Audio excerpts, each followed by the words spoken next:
Class 10। আশা করি তোমরা সবাই ভালো আছো। আগের দিন লাইভ ক্লাসে আমি তোমাদের যেটা করেছিলাম সেটা হচ্ছে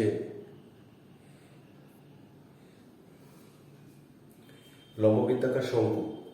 তো এই লম্ববৃত্তাকার শঙ্কুর আমি বড় কোশ্চেনগুলো করে দিয়েছিলাম এবং তোমাদেরকে বলেছিলাম আজকে আমি শর্ট কোশ্চেনগুলো করাবো। ঠিক আছে, তো তোমরা শর্ট কোশ্চেনগুলো করো। আর এখনো যেহেতু সিলেবাস দেয়নি তাতে কিছু বোঝা যাচ্ছে না, তাই আমরা যেটা করবো সেটা হচ্ছে গতবার যে সিলেবাস ছিল সেই সিলেবাসের শর্ট কোশ্চেনগুলো সেই সিলেবাসেরই ওপর ভিত্তি করে আমরা এখন পড়াশোনাগুলো করবো। ঠিক আছে, এটা যেন খেয়াল রাখবে, সিলেবাস তোমাদের কমবেই, অবশ্যই কমবে, কারণ সিবিএসসি বোর্ডের সিলেবাস কমে গেছে, তাই তোমাদেরও কমবে। তো সেই মতো আমরা গতবারের সিলেবাসটাকে ফলো করি, তারপর আবার যখন নতুন সিলেবাস দেবে যদি কিছু চেঞ্জ থাকে আমরা সেই চেঞ্জগুলো করবো অবশ্যই। আজকে তোমাদের শর্ট কোশ্চেনগুলো করবো। আমি তোমাদেরকে বলেছিলাম শর্ট কোশ্চেন কেমন করে করবে। শর্ট কোশ্চেনগুলো তুমি খাতার বা পাশে যদি পুরোটা খাতা হয় তাহলে খাতার এইখানটায় দাগ দিয়ে দিবে। আচ্ছা, চ্যাপ্টারটাকে লিখে দিই,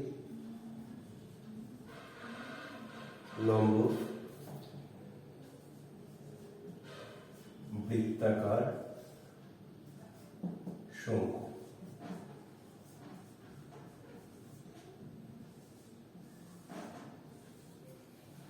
ঠিক আছে, তো এইখানটা একটা মার্জিন টেনে দিলে, মার্জিন নয় এটা, এই দিকে শুধু উত্তর লিখবো আর এটাকে আমি রাফ ইউজ করবো। ঠিক আছে, খাতার যেটা মান একের জন্য কোষে দেখানোর জন্য দরকার নেই। মান একের জন্য ডিরেক্ট উত্তর লিখতে পারো। আর যেটা যদি কখনো প্রয়োজন হয় যে আমার ক্যালকুলেশন একটু করতে হবে, সেক্ষেত্রে তুমি এই রাফটা ইউজ করবে। এখানে শুধু জাস্ট উত্তরগুলো লিখবে। আমার প্রশ্ন নাম্বারটা হচ্ছে 13 দাগের এ। এবার এ আন্ডারে হচ্ছে 1 নাম্বার, 2, 3, 5 পর্যন্ত আছে, 4, 5। আমি 5 পর্যন্ত করবো। প্রথমে কি বলেছে, লম্ববৃত্তাকার শঙ্কুর তির্যক উচ্চতা। তাহলে তির্যক উচ্চতা মানে কোনটা? এল। তাহলে এল ইজ ইকুয়াল টু 50। আগে দিন তোমাদেরকে আমি বুঝিয়েছিলাম যে এইটা লম্ববৃত্তাকার শঙ্কু, এইটা লম্ববৃত্তাকার শঙ্কু। তো এইটাকে বলা হয় এল, আর এটাকে বলা হয় এইচ, আর এটাকে বলা হয় আর। হাইট, স্ল্যান্ট হাইট আর রেডিয়াস, এই তিনটে আমরা আগে দিয়ে দেখিয়েছিলাম। এল সমান 15 দেওয়া আছে এবং ভূমির ব্যাস হলো, তাহলে ভূমির যদি ব্যাস যদি 16 হয় তাহলে আর কত হবে? 16/2 = 8। ঠিক আছে, তো শঙ্কুটি পার্শ্বরের ক্ষেত্রফল। তাহলে পার্শ্বরের ক্ষেত্রফল সূত্র আমরা সবাই জানি, পাই আর এল। তাহলে পাই মানে 22/7 না, উত্তরে দেখো পাই দিয়ে দেওয়া আছে, তাহলে পাই মান বসানোর দরকার নেই। পাই ইন্টু আর এর মান হচ্ছে 8 আর এল এর মান হচ্ছে 15। তাহলে 8 15 120 পাই। ঠিক আছে, তাহলে উত্তরটা হলো সি। এরকম সি লিখবে, দিয়ে গোল করে লিখবে 120 পাই। ঠিক আছে, ঠিক এরকম করে করবে। 2 এর এটা দেখো, লম্ববৃত্তাকার দুটি শঙ্কুর আয়তন। দুটি শঙ্কুর আয়তন অনুপাত 1:4। তাহলে একটা শঙ্কু আমি ধরছি আয়তনের অনুপাত বলেছে, তাহলে 1/3 পাই আর 1 এর cube, sorry 1/3 pi r square H, পাই আর স্কয়ার এইচ। তাহলে এটা একটা শঙ্কু।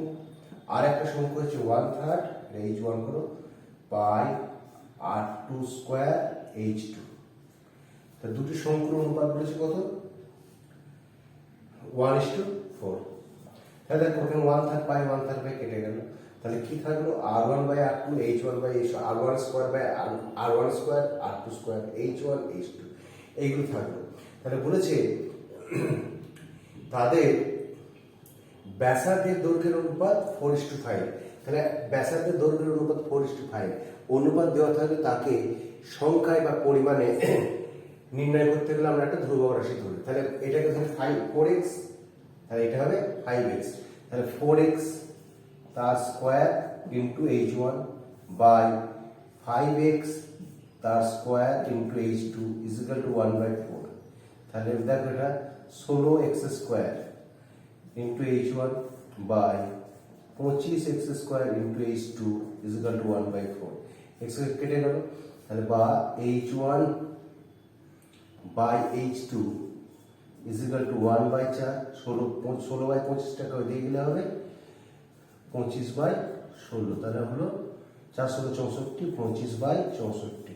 তার মানে হচ্ছে 25:64। তাহলে উত্তরটা হচ্ছে ডিতে আছে। তাহলে ডিটা এরকম লিখবে, দিয়ে লিখবে 25:64। আশা করি বুঝতে পারছো। ঠিক আছে, বোর্ডটা একটু মুছে দিন।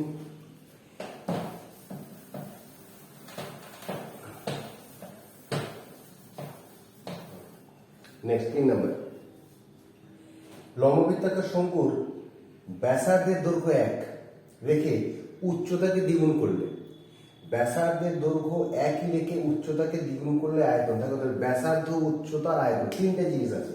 আমি ছোট্ট করে দেখাচ্ছি এখানে কেমন করে করছি। ব্যাসার্ধ, উচ্চতা আর আয়তন। তাহলে ব্যাসার্ধ আর, উচ্চতা h, আয়তন হবে 1/3 পাই r স্কয়ার h। ঠিক আছে, এবার বলেছে ব্যাসার্ধটাকে একই রাখো, যা ছিল তাই থাকলো, উচ্চতাটাকে এবার দ্বিগুণ করো, 2h করো। তাহলে আয়তন কত হবে? 1/3 পাই r স্কয়ার ইন্টু 2h। তাহলে দেখো আমি এটাকে কি লিখতে পারি? 1/3 পাই r স্কয়ার h ইন্টু 2। তার মানে পূর্বের যে আয়তন ছিল এইটা, দেখো এই জায়গায় এটা একই। তাহলে আয়তনের কত গুণ হয়ে গেল? দ্বিগুণ হয়ে গেল। তাহলে এখনকার আয়তনটা কত হলো? না আগের আয়তনের দ্বিগুণ। তাহলে কি বলেছে? কিন্তু বলেছে শঙ্কুর আয়তন বৃদ্ধি পায়। কত পার্সেন্ট বৃদ্ধি পেল? বৃদ্ধি পেল কত?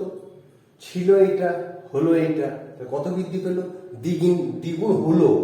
বৃদ্ধি পেল কত? দ্বিগুণ হওয়া মানে ধরো আমি যদি একটা এক্সাম্পল বলি যে আমার ইনকাম ডবল হয়ে গেল। আমার ইনকাম ডবল হলো মানে কি? ছিল 10,000, কথার কথা, হলো 20,000, ডবল হলো। দ্বিগুণ হলো এটা আমার ইনকামটা, কিন্তু বৃদ্ধি পেল কত? যা ছিল সেইটাই বৃদ্ধি পেল, তবে কি দ্বিগুণ হলো। যা ছিল সেইটাই যদি বৃদ্ধি পায়, তো সেই বৃদ্ধিটাকে বলা হয় 100% বৃদ্ধি। বৃদ্ধিটাকে বলা হয় 100%। যদি আবার ক্যালকুলেশন করতে পারো, তাহলে আবার সেরকম যদি বলে স্যার উত্তরটা আমাকে বার করে দিন, তখন তোমাকে এরকম করে বার করতে হবে। আগে ছিল 1/3, এটা দেখো 2/3 পাই আর স্কয়ার h, 2/3 পাই, এটা যে 2 1 2 by 3 pi r square h, 1/3 pi r square h বাদ দাও। তাহলে দেখো 2/3 pi r square h minus 1/3 pi r square h, এই এটা বিয়োগ করলে কত হবে? 1/3 পাই আর স্কয়ার h হবে। তাহলে এইটা বৃদ্ধি পেয়েছে, কতর মধ্যে বৃদ্ধি পেয়েছে?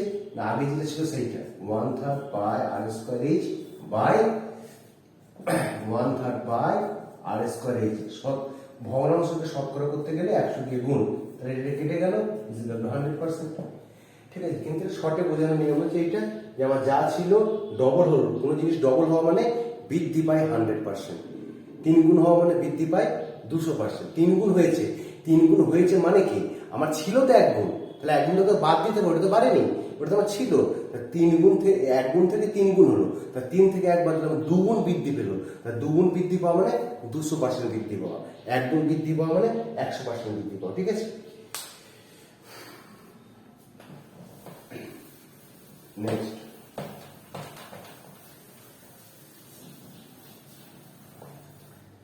নেক্সট চারটা, একটা লম্ববৃত্তাকার একটা শঙ্কুর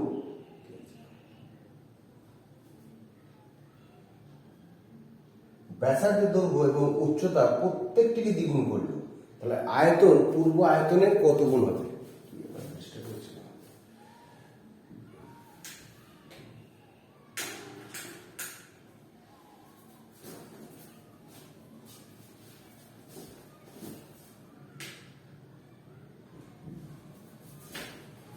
দেখো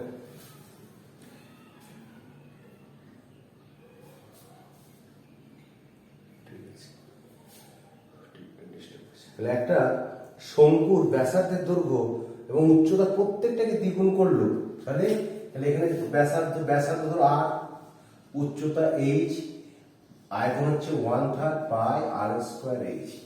ব্যাসার্ধটাকে দ্বিগুণ করলো, তাহলে এইটা হলো। উচ্চতাটাকে দ্বিগুণ করলো, তাহলে এইটা হলো। তাহলে এবার কত হবে? এবার আমি 1/3 পাই আর স্কয়ার আছে, তাহলে 2r স্কয়ার হবে, অর্থাৎ 4r স্কয়ার হয়ে যাবে, তাই তো? এটাকে স্কয়ার করলে কত হবে? 4r স্কয়ার হবে। উচ্চতাটা 2h হবে, 2h। তাহলে দেখো 1/3 পাই আর স্কয়ারটাকে আগে বসিয়ে দিই, তাহলে এখানে এইচটাকে বসিয়ে দিলাম, 4 দুগুণে ইন্টু 8। তাহলে দেখো আগের যে আয়তন ছিল তার আয়তনের কত গুণ হলো? 8 গুণ। যদি বলে পূর্বের আয়তনের কত গুণ? 8 গুণ। তাহলে বৃদ্ধি পেয়েছে কত গুণ? 1 গুণ কম হবে, 7 গুণ বৃদ্ধি পেয়েছে। যদি কত গুণ বৃদ্ধি পেয়েছে? তাহলে 7 গুণ। কত গুণ হবে? 8 গুণ। শতকরা কত বৃদ্ধি পেয়েছে? শতকরা কত বৃদ্ধি পেয়েছে? যদি 7 গুণ বৃদ্ধি পেলে তখন হবে 700%। বুঝে গেল? তাহলে কি বলেছে যে কত গুণ, পূর্বের আয়তনের কত গুণ? পূর্বের আয়তনের কত গুণ? 8 গুণ। যদি বলে বৃদ্ধি পেয়েছে কত গুণ, তখন আমি বলবো 7 গুণ। ঠিক আছে? তাহলে 8 গুণ কত হবে? 8 গুণ। তাহলে এটা যে ডি 8 গুণ ই। এবার লাস্টেরটা, পাঁচেরটা এবার দেখো, পাঁচেরটা হচ্ছে একটা লম্ববৃত্তাকার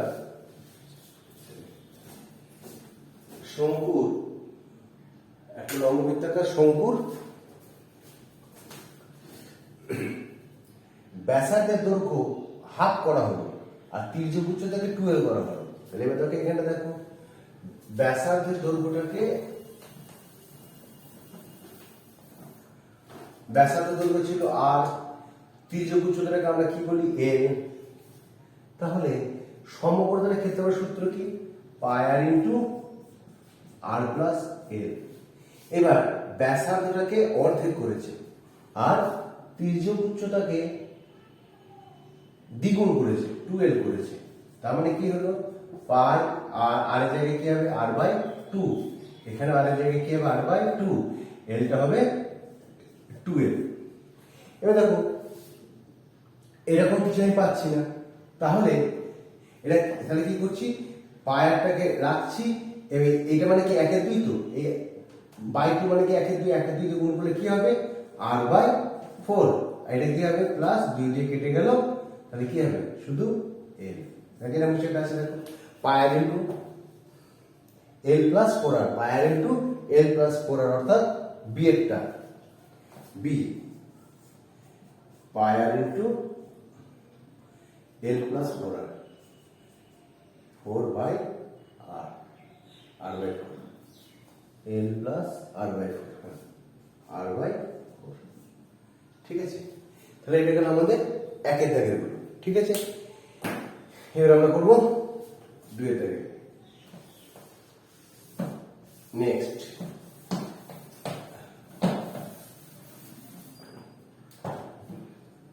বি। এবার এই জায়গায় পরিবর্তন চলে গেল বি। বিতে বলেছে সত্য মিথ্যা। একটি লম্ববৃত্তাকার শঙ্কুর ভূমিতলের ব্যাসার্ধের দৈর্ঘ্য অর্ধেক ও উচ্চতাটাকে দ্বিগুণ করলে, তাহলে ভূমিতলের ব্যাসার্ধের দৈর্ঘ্যটাকে অর্ধেক করা হলো আর উচ্চতাকে দ্বিগুণ। উচ্চতা ছিল h, হয়ে গেল 2h। তাহলে কি হবে? শঙ্কুর আয়তন একই থাকবে বলছে। তাহলে এই ক্ষেত্রে শঙ্কুর আয়তন কি হবে? 1/3 পাই আর স্কয়ার h। এই ক্ষেত্রে শঙ্কুর আয়তন কত হবে? 1/3 পাই আর স্কয়ার। তাহলে তখন এটা হয়ে যাবে r²/4 ইন্টু h। এটা হয়ে যাবে 2h। 2 দুগুণে 4। এবার দেখো আমি আয়তনটাকে লিখি পাই আর স্কয়ার, এইচটাকে লিখি, তাহলে পড়ে থাকবে তলায় 2, অর্থাৎ ইন্টু হাফ। তাহলে পূর্বের আয়তনে কি হয়ে গেল? অর্ধেক। পূর্বের যে আয়তনটা ছিল তার অর্ধেক হলো। আর এখানে লেখা আছে কি? পূর্বের আয়তনের সমান হবে। এটা সত্য না মিথ্যা? তাহলে এটা মিথ্যা। ঠিক আছে? বুঝে গেছে? নেক্সট একটা লম্ববৃত্তাকার শঙ্কুর উচ্চতা ব্যাসার্ধ ও তির্যক উচ্চতার সমকোণী ত্রিভুজের বাহুত্র হয়। তাহলে সমকোণী ত্রিভুজের একটা শঙ্কুর, এই একটা শঙ্কুর কি কি বলেছে? উচ্চতা মানে কোনটা? এইটা এইচ। ব্যাসার্ধ মানে কোনটা? এইটা। আর তির্যক উচ্চতা মানে কোনটা? এইটা। তাহলে এটা কি ত্রিভুজ হচ্ছে? দেখো একটা সমকোণী ত্রিভুজের বাহু হচ্ছে। সমকোণী ত্রিভুজ হচ্ছে যার তিনটে বাহু হচ্ছে এল, এইচ এবং আর। তাহলে এটা সত্য, এটা সত্য।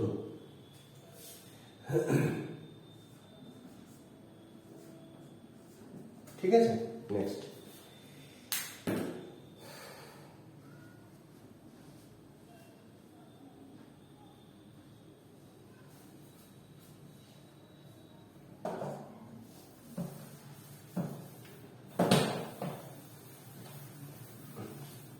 এবার শূন্যস্থান হলো।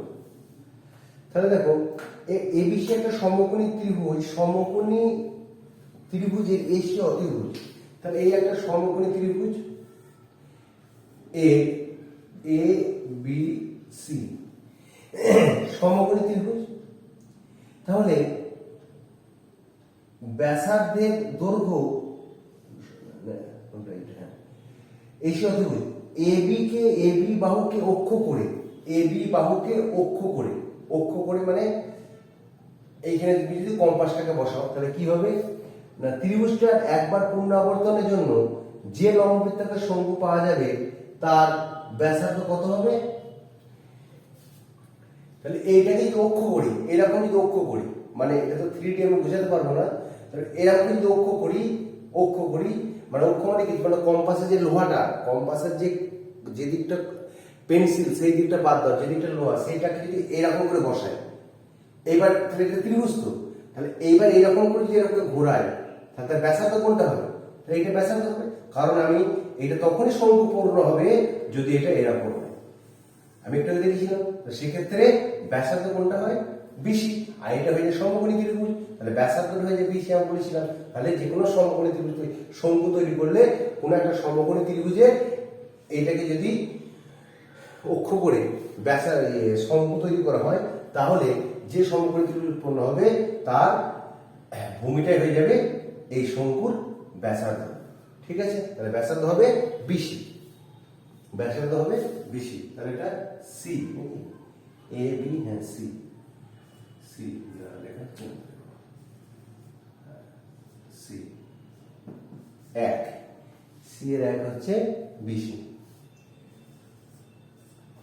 এবার দুইটা একটা লম্ববৃত্তাকার শঙ্কুর আয়তন ভি, তার মানে V is equal to 1/3 pi r square h. আয়তন কি বলেছে? আর বলেছে ভূমিতলের ক্ষেত্রফল এ। ভূমিটা কি? ভূমিটা হচ্ছে বৃত্ত, তাহলে ক্ষেত্রফল যদি এ হয় তাহলে এই ইকুয়ালটা আমি লিখতে পারি বৃত্তের ক্ষেত্রফল পাই আর স্কয়ার, তাহলে এর মানও পাই আর স্কয়ার হবে। আর বলেছে তার উচ্চতা কত হবে? তাহলে উচ্চতা কত হবে দেখো,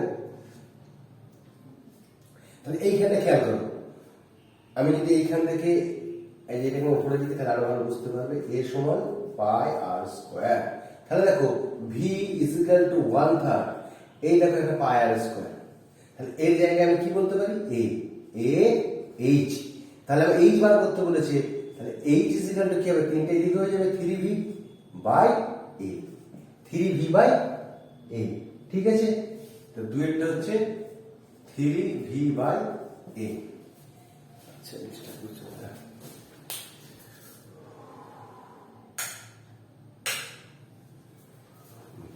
হয়েছে 3v বাই এ। রডটা ডিস্টার্ব করছে, হয়তো একটু ছায়া করবে, একটু দেখে নেবে। হ্যাঁ, প্রচুর ডিস্টার্ব করছে, আর দুটি জ্বালিয়ে দেবে, যাই হোক।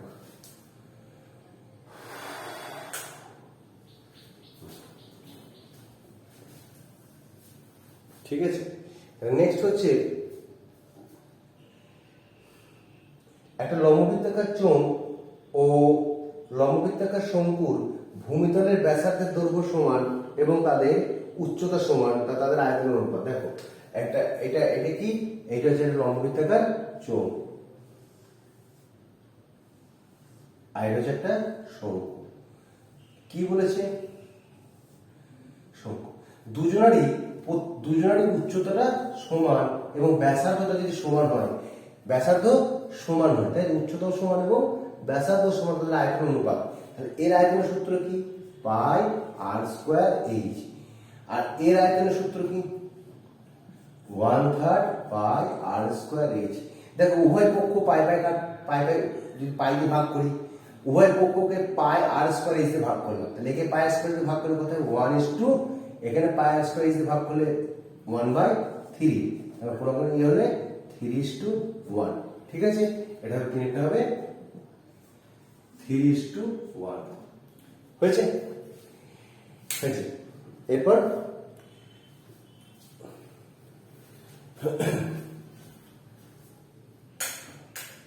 তাহলে আজকে আমরা তিনটে জিনিস করলাম, এমসিকিউ করলাম, আর কি করলাম, সত্য মিথ্যা করলাম, শূন্যস্থান পূরণ করলাম।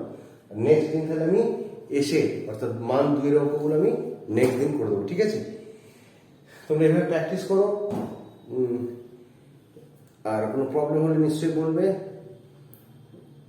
ঠিক আছে, শঙ্কু শেষ হয়ে গেল, এরপর আমাদের থাকবে হয়তো গোলক। তাহলে গোলকটা হলেই আমাদের পরিমিতি শেষ। ওদিকে পাটিগণিতেরও দুটো শেষ হয়ে গেছে, পাটিগণিতের একটা চ্যাপ্টার বাকি আছে। তাহলে পরিমিতির একটা চ্যাপ্টার, পাটিগণিতের একটা চ্যাপ্টার, দুটো চ্যাপ্টার। আর বীজগণিতে তোমার বাকি আছে অনুপাত সমানুপাত আর ভেদ। তাহলে মোট 4টে চ্যাপ্টার আমাদের বাকি আছে। এই 4টে চ্যাপ্টার আমাদের হয়ে গেলে তাহলে আমাদের কি হয়ে যাবে, টোটাল সিলেবাসটা শেষ হবে। আর উপপাদ্য সম্পাদ্যটা বাকি থাকলো। ঠিক আছে, উপপাদ্য সম্পাদ্য আমি নেক্সট দেখি যত সম্ভব তাড়াতাড়ি উপপাদ্য সম্পাদ্যটা দিয়ে দেওয়ার চেষ্টা করবো। ঠিক আছে, ঠিক আছে, তোমরা তাহলে মন দিয়ে পড়াশোনা করো, ভালো থেকো, সুস্থ থেকো। ঠিক এই কামনা করি, ঠিক আছে, রাখি।